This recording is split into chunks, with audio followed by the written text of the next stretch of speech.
In today's video, I'm going to show you how to delete points using Qdrant in N8n, step by step, so you can quickly remove the exact vector records you no longer need. This is really useful if you're cleaning up old data, removing outdated embeddings, or managing your Qdrant collection more efficiently inside your workflow.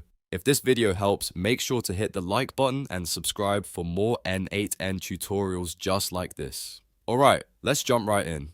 First, open your N8n workflow and head over to the Nodes panel on the right side of the screen. This is where you can add different actions and integrate services into your automation. In the search bar, type Qdrant and then select the Qdrant node from the list. Once you add it to your workflow, you'll see the available operations you can use with Qdrant. Now, from the operation options, choose Delete Points. This is the action that lets you remove specific points from your Qdrant collection. Depending on how your data is organized, you may want to delete by point ID, filter, or another matching condition. So take a moment here to think about exactly what data you want to remove, because this step determines which records will actually be deleted. Next, configure what you want to delete. Fill in the required fields based on your setup, such as the collection name and the deletion criteria. If you are deleting specific points, make sure the IDs are correct. If you are deleting by filter, double check your filter conditions so you don't remove the wrong data. This part is important because once points are deleted,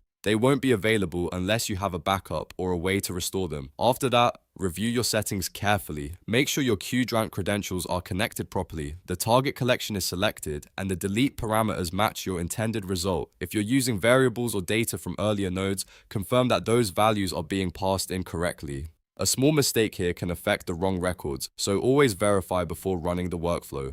Once everything looks good, go ahead and execute the node. N8n will send a delete request to Qdrant and remove the points based on the configuration you set. After the run completes, check the output to confirm that the action was successful. If needed, you can also test with a small batch first before deleting larger sets of data, and that's it. You now know how to delete points using Qdrant in N8n. It's a simple process once you know where to find a node, which operation to select, and how to configure the delete settings properly. If this tutorial helped you, please like the video, subscribe to the channel, and turn on notifications so you don't miss the next N8n automation guide.